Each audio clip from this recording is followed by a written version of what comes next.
Hello viewers, welcome back. And in today's video, I shall try to give you a little insight on an autobiography written by Ismat Chughtai.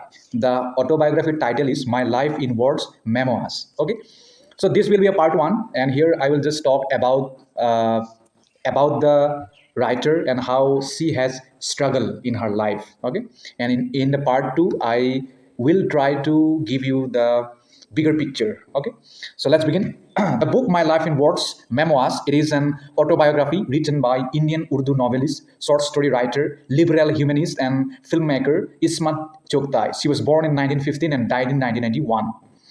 And since her inception of literary journey in the 1930s, that means before the independence of India and during the British Raj, she wrote extensively on themes including female sexuality and femininity, middle class gentility, and class conflict, often from a Marxist perspective. Besides, her literary works are often characterized by literary criticism. Through this autobiography, she has vividly delineated her childhood years. In addition to that, she has also honestly and blatantly lived or portrayed her conflicted experiences of growing up in a large Muslim family during the early decades of 20th century when British Raj was going on and when India was under British colonial power. At that time, Indian society, Indian culture, that all were very rigid and they all were under the patriarchal norms. So they do not allow women to get education or to get educated. That was the philosophy of that time. But Ismat Chughtai, she left no stone unturned to revolt against these patriarchal and biased norms of that time, and she got educated despite belonging to a Muslim family during the days of British Raj or during the days of colonial power. Moreover, her quest for education and struggle to find her own voice as a writer is also comprehensively portrayed through this writing called My Life in Words, Memoirs. And since childhood, Ismat Chughtai, she had always been rebel. So she was very rebellious. She did not take anything in face value. She always resisted if that thing is misogynistic or if that thing was against the freedom or liberty of a democratic country. She did not like rules imposed by the patriarchal society on women, especially in her family, and she repulsed misogyny and domesticity. In the autobiography, she has also explicated that she has chosen to go to school and pursued higher education, and she was also unmindful of the disapproval of many members of her own extended family at that time, and who equated or who compared to give education or to take education in that time was it was like enter into a prostitution. And apart from that, she had even maneuvered a fake marriage proposal from a cousin who wanted a graduate bride in order to seek higher education.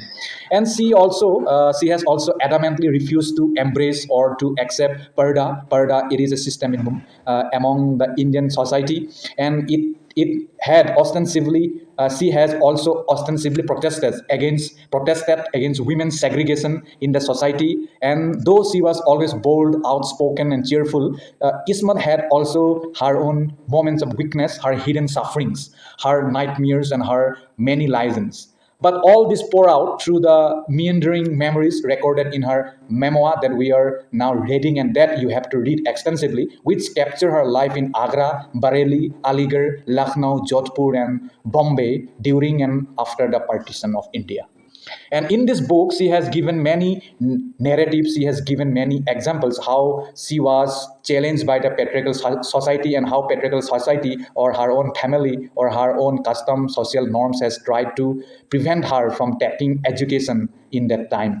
So this is why one of the quotation from the text that she has narrated like this: women cook food, Ismat. When you go to your in-laws, what will you feed them? He asked gently after the crisis was explained to him. If my husband is poor, then we will make khichdi and eat it. And if he is rich, we will hire a cook, I answered. So that's how she has countered that question. So this also this also displays how brave she was and how she has tried to tackle the discrimination imposed on women at that time, especially in the Muslim family. And she has also explained that my father realized his daughter was a terror and that there wasn't a thing that he could do about it. And let's take here another example of the memoir.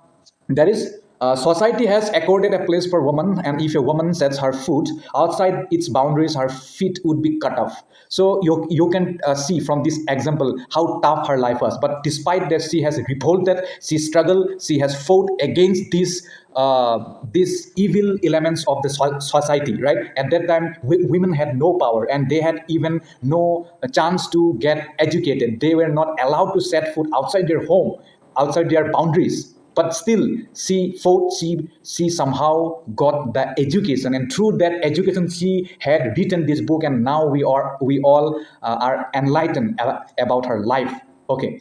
And too much education was dangerous. That was the belief of that time, and in our family there were no restrictions on speech and action, but this was valid only for men, and if I wanted to exercise the same freedom, I was reprimanded. So here Ismat is saying that she has to revolt, she has to agitate for the mere liberty. And in their house, in their household, in their family, in their society, all men had equal rights and they can do what they likes. But for women, they have to suffer. They have no idea what to do. They have to always take permission from the patriarch or patriarchal family, and that's the things he has tried to mention here. And that's it. Thank you so much for watching the video, and this was a brief explanation, brief idea about what is in that book. If you read, then only it will be clear for you. I hope you will read the book. Do not treat video as a sole material for your answer writing or for study. This is just an insight to start that memoir or that autobiography. Thank you so much. Bye bye.